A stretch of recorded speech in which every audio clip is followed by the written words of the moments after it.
So it's the first of the month, Born Free Bikers. You know what that means? It means I got my copy of EZrider magazine, so we're going to go over it. I haven't done this for quite a while, but I intend to do this on the first of every month. So this is August 1st, and look what came in the mail. EZrider August 2023. There's going to be a ton of good things in this issue number 575. Here we go. August, EZrider's magazine. Now normally, as you know, when I've done these in the past, I usually take you for a ride somewhere and read the magazine from that spot. But I tweaked my back a couple days ago. Haven't been able to do any riding, and I've had to take it easy, which has really been kind of a pain in the ass. So I want to get this issue out to you, so we're going to do it from my yard. But I'm going to fill some ride footage I have in the can. Not sure what it is yet. It might be from wintertime, might be rain, might be bright sunshine. And we'll put that together, and we're going to hit a destination all right, but we're still going to go through this magazine. So sit back and enjoy. August 2023.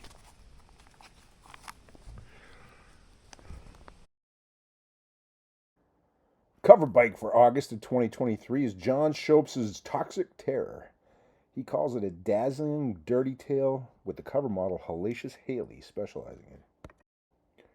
When the custom motorcycle industry zigs, John Shope of Dirty Bird Concepts in Phoenix, Arizona, generally zags. Like when the big front tire bagger fad began to wane and evolve into performance baggers, he jumped on something totally rad and new. The Dirty Tail. Imagine a Cholo-inspired softail with high-performance street cred, and you begin to picture where John is at. So always looking for something new and cool to build, he put together this carbon fiber wonder and a custom Pro Charger and an open belt drive. The carbon wheels are by Brock's Performance, and the super light carbon fiber gas tank, dash, nacelle, and chain guard are from Montgomery Motorcycles. Behind the scenes, Paco Motorcycle Parts make all of John's swing arms and exhaust pipes. Hats off to Paco, John says. Steve and Ron, they keep the wheels turning. When it came time for paint, John wanted to combine two colors that would never go together, really. Bright yellow and toxic green. I wanted the loudest fuck you look possible. And Rolling Art Paint did a bitchin' job, along with painters of High Nautic Air who handled the graphics. People really love it. The Dirty Tail runs a 26-inch front wheel that sits just right thanks to AF Customs. The take kit and center stand. And don't let that big wheel up front fool you. John tells us that the bigger wheel just means it is moving slower with each revolution, and that the thing handles amazingly well, in corners like it's on rails. As we move on to Haley, Born Free Bikers, let me know what you think about this bike. Haley Bush of Queen Creek, Arizona. She adds the right curves to John Shope's muscle bike, Dirty Tail. Haley says she has lots of friends and family members who ride. She and her man enjoy riding on a Harley Street Glide, and she says she loves to ride on the back as what he calls the passenger princess. I'm a mom of two, Haley says, so my hobbies include chasing my kiddos around and soaking up their laughter and smallness while I can. When I have a kid-free day, I enjoy going to the lake, shooting at the range, having a beer by the campfire, or chasing whatever adventure I can find. Well, fellas, she sounds like the perfect woman. So says Dave Nichols.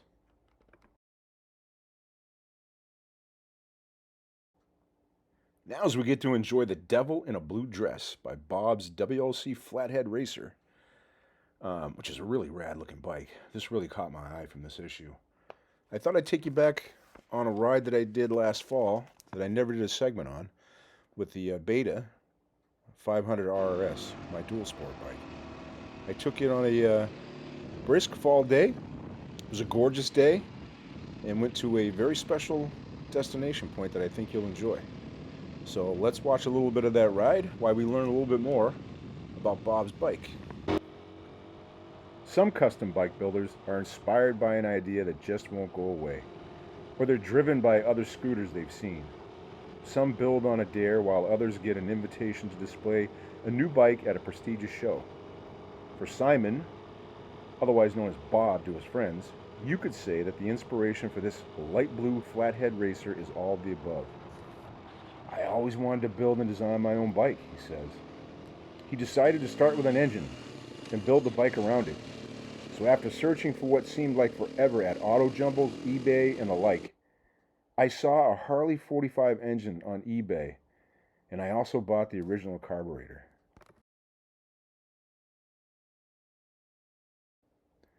I can tell this chick digs me by the way she keeps putting her cigarette out in my drink. Been there, done that, guys. Or don't show me that. My friends know that one. This is a pretty interesting read. I've already read it. I would suggest that you go out and buy the magazine. And I think if you've been on a motorcycle for any length of time, you'll recognize the story.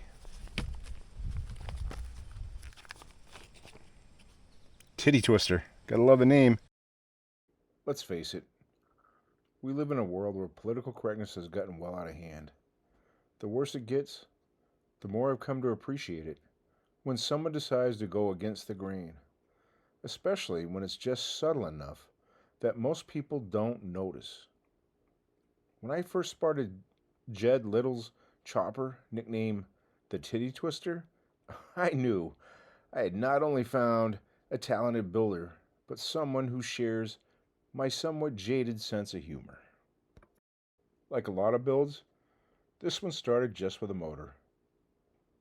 Jed picked it up, a 93-inch stroke shovelhead, from one of the best builders in the business, and assumed he would be starting off with a reliable power plant. The best laid plans of mice and men. You know it wasn't that easy. Good luck. That right there is a good deal, people. You get basically every magazine from June of 1971 to April of 2022. It's all on a CD disc drive or a thumb drive. I can't remember. But I have it. It's good to go back down memory lane from when you were a kid. Or even if you were this is way before your time, go back and see how life used to be as a biker. I think you'll like it. Riding with Flea. This guy writes a good column. As I've said before, I used to read the column Rip's Run. That dude was inspirational. Unfortunately, he's no longer with us. But Flea's doing a good job of carrying on Rip's legacy, as he does here in his article, Meeting Missouri Mavens. If you've never ridden the Ozarks of southwestern Missouri, you've been gypped. I'd recommend a trip to experience the breathtaking beauty and historic old towns. But be sure to take time to visit with locals too. You never know who you might meet. Most of the roads, though not necessarily technical, do require a rider's full attention, and the undulating off-camber swoops around the Table Rock Lake area are especially on a motorcycle, but they leave no room for error. Narrow and without benefit of shoulders or guardrails, locals warn that if you go off the road, and you'll likely never be found again, because these woods are dense and the steep hillsides will swallow you up, any careless rider. The scenery is incredible, and topped off by flickering fireflies in the summer evenings, the place has a fairy tale ambiance. And as great as the riding is along the back roads, the best parts of the Ozarks are the warm, gracious, and truly interesting folks you're certain to meet along the way. Bike night at Wacky Jack's in Highlandville, where bib overalls are common and skinny jeans are not, is a great place to make friends. Various motorcycle clubs were civil to one another, and they play nice over free burgers and hot dogs that were sponsored by a cop turned mechanic who opened a bike shop called Spokes. While there, I enjoyed chatting with a guy who came up like most of us did, riding in the dirt. But it turned out that he wasn't just some guy. Jamie J. raced motocross back in the day, winning the 1989 Kawasaki Mini Grand Prix in Las Vegas on a 1989 Yamaha YZ250, and that was just one of the many checkered flag races. But he doesn't brag. I raced from 1979 to 1989. Between 1984 and 1989, I competed nearly every weekend throughout the year, and might ride in 4 different classes in a single weekend. 125 stock, 125 modified, 250 stock, and 250 modified. I raced all over, but mostly in California, and competed in the NMA, the National Motorcycle Association, the CMC, Transcal, CNC, AMA, and a few others. Can't recall. My brother Steven was a better rider than me, but I sure won more races than he did. He chuckled. What Jamie does brag about, and justifiably so, is his mother, Peggy. In 1962, Peggy was the first woman to get a license to legally race against men. She tore up the tracks for 8 years before hanging up her hot shoe to raise babies. Her sons did her proud by continuing her legacy with their own racing feats as she cheered from the sidelines. As we talked about Jamie's heyday, I was introduced to another local who was no stranger to the winner's circle either. None other than the notorious motocross racer Jody Hale. Hale shared tales of racing dares and trophy wins, including the 2017 Sacramento Mile, before he brought up a picture of the 98-year-old mother who was next to him, beaming proudly as he was inducted into the 2021 Missouri Motocross Hall of Fame. In his 70s, Hale still races and gave no indication that he's planning to retire.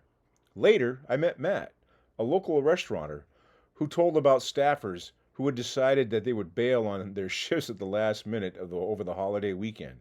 After sharing his concerns of being left short-handed, I offered to reprise my long-ago abandoned line cook skills and warned that it had been decades since I'd flipped burgers on a flat top or fired a basket of spuds. Matt took me up on the offer, and I viewed it as a good omen when I showed up for work to find a sleek custom sled lounging in the marina parking lot. Can't be bad food if bikers eat here, right?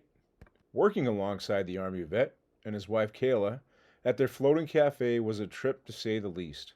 Throughout the day, Matt sporadically jet skied across the lake to tend to another cafe, then zoomed back to continue cranking out the pizzas and the paninis on our side. In the end, they were both patient and appreciative of my rusty skills in the culinary arts. And as I left that night and straddled the iron that would take me home, I thought, man, there's nothing better than working for a living and riding for a living.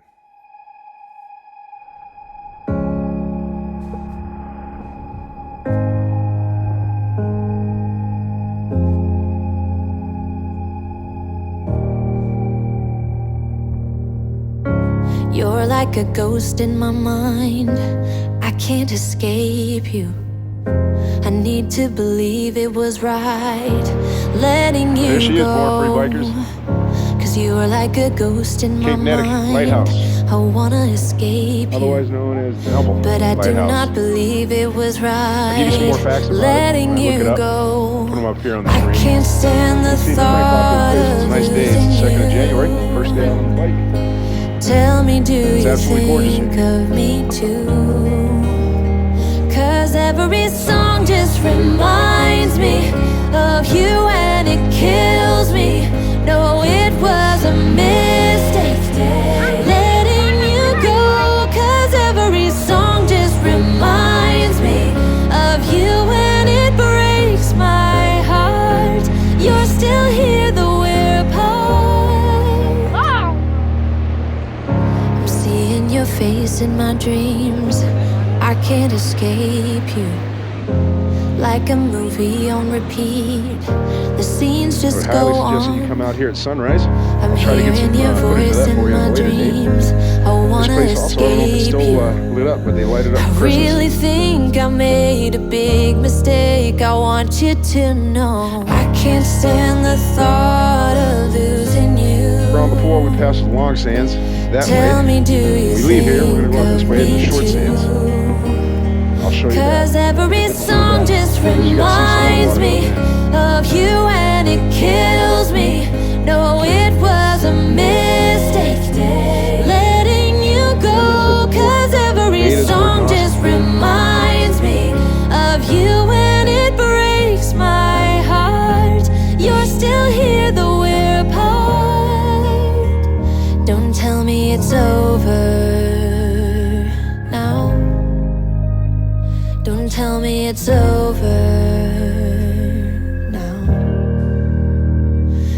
tell me it's over now. Don't tell me it's over. 'Cause every song just reminds me of you and it kills me. No, it was a mistake letting you go. 'Cause every song just reminds me of you and it kills me.